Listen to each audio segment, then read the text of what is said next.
Hi welcome back my YouTube channel Schezwan noodles ಹೇಗೆ ಮಾಡೋದು ಅಂತ ನೋಡೋಣ ಬನ್ನಿ. ಹೊರಗಡೆ ತಿನ್ನೋ ಬದಲು ಈ ಥರ ಮನೇಲೇ ಮಾಡ್ಕೊಳ್ಳಿ. ತುಂಬ ಟೇಸ್ಟಿಯಾಗಿರುತ್ತೆ, ತುಂಬ ಹೆಲ್ತಿ ಕೂಡ, ಮಕ್ಕಳು ಕೂಡ ತಿನ್ಬೋದು. ಬನ್ನಿ ಏನು ಬೇಕು ನೋಡೋಣ. ಇಲ್ಲೊಂದು 2 ಪ್ಯಾಕೆಟ್ ನೂಡಲ್ಸ್ ತೊಗೊಂಡಿದ್ದೀನಿ. ಈಗ ನೋಡಿ ನೀರು ಕಾಯ್ತಾ ಇದೆ.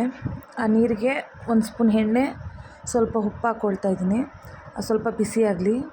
ಅದು ಸ್ವಲ್ಪ ಚೆನ್ನಾಗಿ ಬಿಸಿ ಆದಮೇಲೆ ಅದಕ್ಕೆ ನಾನು 2 ಪ್ಯಾಕೆಟ್ ನೂಡಲ್ಸ್ ತೊಗೊಂಡಿದ್ದೀನಲ್ಲ, 2 ಪ್ಯಾಕೆಟ್ ಸಾಮಾನ್ಯವಾಗಿ ಒಂದು 4ರಿಂದ 5 ಜನ ತಿನ್ಬೋದು. ನೋಡಿ ಈ ಥರ ಹಾಕ್ಕೊಂಡು ಅದನ್ನು ಸ್ವಲ್ಪ ಮೆತ್ತಗಾಗೋವರೆಗೂ, ಜಾಸ್ತಿ ಮೆತ್ತಗಾಗಬಾರ್ದು, ಬೇಯಿಸ್ಕೋಬೇಕು. ಅದನ್ನು ಸಪ್ರೇಟ್ ಒಂದು ಕಡೆ ಬೇಯಕ್ಕೆ ಇಡ್ತಾಯಿದ್ದೀನಿ. ಅದನ್ನು ಈಗ ಮಾಡೋಕ್ಕೆ ಏನೇನು ಬೇಕು ನೋಡೋಣ. ನೋಡಿ ಈರುಳ್ಳಿ ತೊಗೊಂಡಿದ್ದೀನಿ, ಈ ಥರ ಉದ್ದುದ್ದಕ್ಕೆ ಹೆಚ್ಕೊಂಡಿದ್ದೀನಿ. ನೂಡಲ್ಸ್ಗೆಲ್ಲ ಈ ಥರ ಹೆಚ್ಕೊಂಡ್ರೆ ತುಂಬ ಚೆನ್ನಾಗಿರುತ್ತೆ.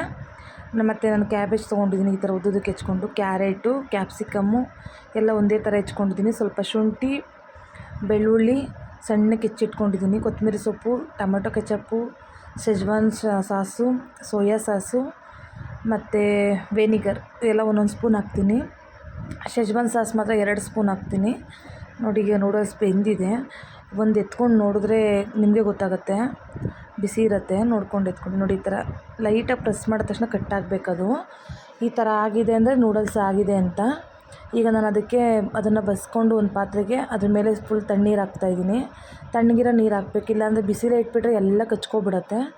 ಅದು ನೋಡಿ ಒಂದು ಕಡೆ ಇಟ್ಕೊಂಡಿದ್ದೀನಿ. ಈಗ ಒಂದು ಬಾಣಲಿ ಇಟ್ಕೊಳ್ತಾಯಿದ್ದೀನಿ. ದೊಡ್ಡ ಕಡಾಯಿ, ಅಗಲ ಪಾತ್ರೆ ಇಟ್ಕೊಂಡ್ರೆ ಮಿಕ್ಸ್ ಮಾಡೋಕ್ಕೆ ತುಂಬ ಒಳ್ಳೆಯದು. ನಾನು ಅಗಲ ಬಾಣಲಿ ಇಟ್ಕೊಂಡಿದ್ದೀನಿ. ಈಗ ಎಣ್ಣೆ ಸ್ವಲ್ಪ ಜಾಸ್ತಿ ಹಾಕ್ಕೊಳ್ಳಿ. ಶುಂಠಿ ಬೆಳ್ಳುಳ್ಳಿ ಹಾಕ್ಕೊಂಡಿದ್ದೀನಿ. ಅದು ಸ್ವಲ್ಪ ಲೈಟಾಗಿ ಕೆಂಪಗಾಗಲಿ. ಸ್ವಲ್ಪ ಆದಮೇಲೆ ಅದಕ್ಕೆ ನಾನು ಉದ್ದುದ್ದಕ್ಕೆ ಈರುಳ್ಳಿ ಏನು ಹೆಚ್ಚಿಟ್ಕೊಂಡಿದ್ದೀನಿ ಅದನ್ನು ಹಾಕ್ಕೊಳ್ತಾ ಇದ್ದೀನಿ. ಸ್ವಲ್ಪ ಜಾಸ್ತಿ ಯಾವುದೇ ತರಕಾರಿ ಆಗಲಿ, ಈರುಳ್ಳಿ ಆಗಲಿ, ನೂಡಲ್ಸ್ಗೆ ಆಗಲಿ, ಫ್ರೈಡ್ ರೈಸ್ಗೆ ಆಗಲಿ ಜಾಸ್ತಿ ಬೇಯಬಾರ್ದು. ಸ್ವಲ್ಪ ಮೀಡಿಯಮ್ ಆಗಿ ಬೇಯಿದ್ರೇ ಚೆಂದ. ನೋಡಿ ಈ ಥರ ಬೇಯಬೇಕು, ಇಷ್ಟೇ. ಸ್ವಲ್ಪ ಲೈಟ್ ಬ್ರೌನ್ ಬಂದರೆ ಸಾಕು, ಜಾಸ್ತಿ ಬೇಯೋ ಅವಶ್ಯಕತೆ ಇಲ್ಲ. ಈಗ ನಾನೆಲ್ಲ ಒಂದೊಂದೇ ತರಕಾರಿ ಸೇರಿಸ್ಕೊಳ್ತಾ ಇದ್ದೀನಿ. ಕ್ಯಾರೆಟು, ಕ್ಯಾಬೇಜ್ ಮತ್ತು ಕ್ಯಾಪ್ಸಿಕಮ್ ಎಲ್ಲ ಒಟ್ಟಿಗೆ ಹಾಕ್ಕೊಂಡಿದ್ದೀನಿ. ನೋಡಿ ಈ ಥರ ನೀಟಾಗಿ ಒಂದು ಸ್ವಲ್ಪ ಲೈಟಾಗಿ ಮಿಕ್ಸ್ ಮಾಡಿಕೊಂಡ್ರೆ ಸಾಕು.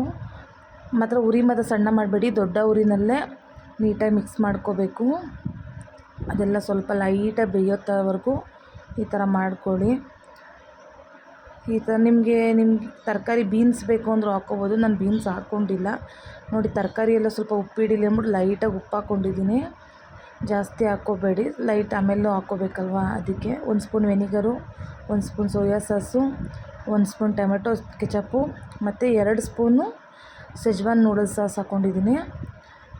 ನೋಡಿ ಈ ಥರ ಎಲ್ಲ ನೀಟಾಗಿ ಮಿಕ್ಸ್ ಮಾಡಾದಮೇಲೆ ಅದು ಇವಾಗ ನೂಡಲ್ಸ್ ಇಟ್ಕೊಂಡಿದ್ದೀನಲ್ವ, ಅದನ್ನೆಲ್ಲನೂ ಹಾಕ್ಕೊಳ್ತಾ ಇದ್ದೀನಿ. ಇವಾಗ ಬಸ್ತಿಟ್ಟಿರೋದು ನೋಡಿ ನೂಡಲ್ಸ್ ಹಾಕ್ಕೊಂಡ್ಮೇಲೆ ಅದಕ್ಕೆ ನಾನಿವಾಗ 1-2 ಸ್ಪೂನ್ ಚಿಲ್ಲಿ ಪೌಡರು, 1 ಸ್ಪೂನು ಮೆಣಸಿನ ಪುಡಿ, ಸ್ವಲ್ಪ ಕೊತ್ತಂಬರಿ ಸೊಪ್ಪು ಹಾಕ್ಬಿಟ್ಟು ಇವಾಗ ನೀಟಾಗಿ ಮಿಕ್ಸ್ ಮಾಡ್ಕೊಳ್ತೀನಿ. ಇನ್ನೊಂದು ಕೈ ಸಹಾಯದಿಂದ ಮಿಕ್ಸ್ ಮಾಡ್ಕೊಳ್ಳಿ. ಉದ್ದ ಇರುತ್ತಲ್ವ, ಒಂದರಲ್ಲೇ ಆಗೋಲ್ಲ. ನೋಡಿ ಈ ಥರ ಮಾಡ್ಕೊಳ್ಬೇಕು. ಅದನ್ನು ನೀಟಾಗಿ ಒಂದಕ್ಕೊಂದು ಹೊಂದಬೇಕದು ಫುಲ್ಲು. ನೀಟಾಗಿ ಮಿಕ್ಸ್ ಮಾಡ್ಕೊಳ್ತಾ ಇದ್ದೀನಿ. ನೋಡಿ ನಾನಿವಾಗ ನೋಡಿ ಈ ಥರ ಎಲ್ಲ ನೀಟಾಗಿ ಮಿಕ್ಸ್ ಮಾಡ್ಕೊಂಡಾದಮೇಲೆ ಈಗ ರೆಡಿ ಆಗಿದೆ ಇದು. ನಿಮಗೇನಾದರೂ ಈ ವಿಡಿಯೋ ಇಷ್ಟ ಆಗಿದರೆ ಲೈಕ್ ಮಾಡಿ, ಕಮೆಂಟ್ ಮಾಡಿ, ಶೇರ್ ಮಾಡಿ. ನನ್ನ ಚಾನಲ್ನ ಇನ್ನೂ ಯಾರು ಸಬ್ಸ್ಕ್ರೈಬ್ ಆಗಿಲ್ಲ ಅಂದರೆ ದಯವಿಟ್ಟು ಸಬ್ಸ್ಕ್ರೈಬ್ ಆಗಿ. ಒಂದ್ಸಲ ಈ ಥರ ನೂಡಲ್ಸ್ ಟ್ರೈ ಮಾಡಿ, ಹೊರಗಡೆ ತಿನ್ನೋದನ್ನೇ ಬಿಟ್ಬಿಡ್ತೀರಾ. ಬಾಯ್ ಬಾಯ್.